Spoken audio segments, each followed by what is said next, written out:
Hello, this is RICKY, the YouTube Tech Guy. Hey guys, so today we are finally bringing you the 10 more hidden features for the Galaxy S9. Now, if you missed the first 10, that is going to be in the link in the description down below, as well as the case for anyone that might ask. So, again, the rules are, if you know all 10, then you get a thumbs up. But if you don't know all 10, then I get a thumbs up. Make sure to share as well, and let's get started. Alright guys, so for the first hidden feature, we're going to go over how to make a GIF on your always on display. And yes, we're making a GIF because we're not doing peanut butter. So, on right here, you can basically choose any GIF you want. You can even choose your emojis if you want, but I'm going to use this one just because I like it. I made it from my 4K video. And basically all you need to do is hit the three dots on the top right and set as always on display. Now this will automatically take you to the always on display that sets a GIF as it. And there's lots of them you can do, including this old school one if you want to go back to the edge clock on there. And yeah, really like it. Just hit apply and then it will load it. And now on your always on display, you have this really cool animation. Now this one's very dark, it's hard to see, but it's a really cool feature. And again, just some personality you can put on your always on display. All right, so for this next hidden feature, it's actually solving a solution to something that Samsung took away from their past phones. Now in their past phones, you were able to grab something from either the home screen or in the app drawer, and you would be able to go to app info. The reason why this is important is because you can force close an app. Now, Samsung has made this a little bit difficult, but you can do it in a very easy way. You hit your recent apps button, and we'll get to this in a second, and then you hit the icon. You hold it down on the icon of the app itself. So we're gonna do that right there. And then you have the little eye, and then that will allow you to force close an app. Just quickly, simple, and easy. It's a great way if you need to close an app that's frozen, just to do it very quickly. Now, if you're thinking to yourself, I've never seen a recent app screen like the one I just saw, well, this is how you do it. You hit this little recent apps button right here, go to these three little dots at the top, and put list view. Now, I do want to point out you can also do a lock app. So if you ever want to close all apps to make sure one doesn't close out of all of your apps, you can also lock apps as well. But my favorite is the new list view. I love this ability just to go to whatever app you want. It's quick, easy, and simple. You still have the multi-window app, and you can even save group ones too. So I always use YouTube and Maps, listen to podcasts, and navigate in my car. Really simple, quick, and easy. And I just love this new view because it gives you so much more in a smaller screen. All right, guys, so this next feature is something that I always use when I'm away from a power outlet for a long time. If I know I'm not gonna need to charge, but I still wanna use my phone all day, this is a simple and quick solution, and that is turning the phone into grayscale, basically taking away all the color away from your phone, and it just adds a little bit better off in terms of battery life because of the OLED display. Now, how do you do this, you may ask? Well, you go into settings, then you go under accessibility, and then you go to direct access, and then you turn this on, and you see how you turn this on is by hitting the power button and the volume up button together on any screen, and then just hit color adjustment. And then once you hit color adjustment, that's it. It's going to be grayscale. Now, this can be used to do different things in color adjustment. So if you go under vision and you go to color adjustment itself, you can actually choose different things, but by default it goes to grayscale, which is what you want here. So it's just really nice, simple, and easy to just, oh, now I'm going to have more battery life because I did that. Simple, quick, easy solution, and one that I definitely like. All right, guys, now I'm gonna level with you right away with this next one. Not all of you are going to have this available. Your carrier is to blame. So this is a really cool feature that Samsung's had for a while. It's called Download Booster. And what it allows you to do is actually have like a super download speed. You actually use your Wi-Fi and your LTE simultaneously to download big files. Now, how you activate this is just by going into settings, then going under connections, and then scrolling down to more connections.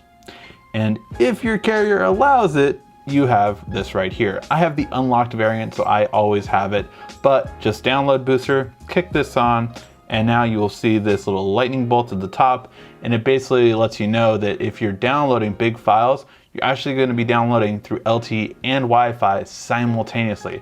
This is really good if you need to leave and you have to download a bunch of videos before you go. This is a really solid option, or even just a music playlist with like 300 songs or something like that. This really comes in handy, and I've used it several times for that reason alone. All right, now this next feature was Move. So if you have watched past videos, this one is a really important one, and that is auto restart. Basically, at least once a week, you want to restart your phone. This is really good for your phone's health in terms of speed, battery life, cache, everything. So how do you set this up? Well, you go into Settings, and then you go under Device Maintenance. And from here, you're gonna hit these little 3 dots right here, and then Auto Restart. And basically, you just select a day and time, and obviously you want this to happen when you're not gonna be using the phone, so Wednesday at 3 AM was pretty much the best thing for me. But you can select whichever day you want, and every time that week, at that time, it will reset the phone. And it's just really great and easy so that your phone is at top performance. I highly recommend if you have a smartphone, you restart it once a week, and this just makes it a lot easier. All right, now this next part is for those of you who have something to hide. You know who you are, and if you're one of those people that need something to hide on your phone, well, this is how you do it. Basically, you pinch to zoom on the home screen and you go to home screen settings. From here, you can do a whole bunch of stuff. If you didn't know, you can quickly access the notification panel by just swiping down anywhere on a home screen. You can also make sure that you can go to landscape on your home screen as well, but I'm here to tell you about how to hide apps. So if you just go to hide apps, basically you just select any app you want to highlight, and guess what? They will never know it's there. There's no way for them to pull it up unless they actually know this exact setting. So if that is helpful to you, and again, you know who you are, then you have the ability to do fun and cool stuff like that. All right, now this next hidden feature is a great hidden feature to save you a lot of battery life, because it makes sure that certain apps will never run in the background.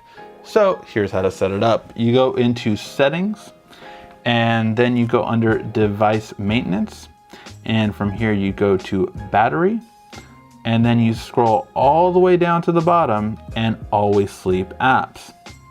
Now, what does this do? This makes sure that any apps that are on this list will not run in the background. So basically, as soon as you go away from the app, so as soon as you hit the home button or go to another app, these apps close down. They are not allowed to run in the background. And as you can see, I've done like a lot of bank stuff, a lot of apps that I have no need for them to run in the background whatsoever. And basically what this does is it makes sure that all of those apps stay off. Now, what you might not want to do this for is something like, say, Facebook. If you want to get a notification from Facebook when you're not on it, then you don't want it. Another thing, text messages, Gmail, things like that you probably never want to put here. But something that you have no interest of running in the background whatsoever, so games, things like that, then that's a great thing to put in Always Sleeping Apps. And you just basically add apps or delete apps from here, and it makes sure that they never run in the background, which is a really great feature that I love on this phone. All right, guys, so this next feature, if you have owned an S8 or Note 8, you probably know this one, but if you haven't, it's a really great feature to know, and that is the fingerprint gestures. Now, there's 2 simple ones, but if you do want to get a finger gesture app, I will leave that in the description to do way more things. But built in, you have the ability to swipe down on your fingerprint to pull up the notification, and swipe up to pull up your Samsung Pay. Now, here's the thing, how do you set this up? Well, you go into Settings, and then you go under Advanced Features, and then Finger Sensor Gestures. And these are the 2 that I just mentioned. However, if you want to be able to like double tap it and do way more stuff, again, check out the description, the link, because that will give you an app that does a lot more than just swipe up and down. All right, so for the last feature, we always like to go back to the camera, and on this one, we're going to do Advanced Photo Editor. Now, most people, when you go into a photo in the gallery, most people know the bottom one. So your crop, your adding effects, your AR emojis, your decorations, all that kind of stuff. But what you might not know is you have a way more advanced version right here at the top, these three dots, open Photo Editor Pro. Now with this feature, you can do a lot more. So you still have the three that you had right there, but you can do a lot of other stuff, including advanced if you really know what you're doing. But my favorite by far in this is the spot color. So you can make one color available and everything else is black and white, and you can hit this little erase button to erase it where you don't want it, and then have this really nice, cool looking effect that I really always like. Not to mention that you can even do different things with portrait. So if you want to go ahead and slim your face, you know, lose a few pounds, there you go. You can fix red eye, you can make the blur better around your face specifically. All these different things you can really do and play around with it, so that when you're done, you can have a photo like this instead of the original. So really cool, different effects that you can play around with, and a lot of fun that you can have there. All right guys, hopefully you did like this video, and remember, if you did not know one of these features, make sure to give me a thumbs up before you head out and subscribe. Really trying to grow the channel this year, and videos like this really help us out. Thank you guys always so much for watching. This has been RICKY, the YouTube Tech Guy. Thank you for watching our video. If you liked it, why don't you go ahead and subscribe up there. Make sure you follow us on social media right here. And of course, check out our latest video up there, and right down here, you're going to find the perfect video for you. Or at least that's what YouTube tells me. Thanks again.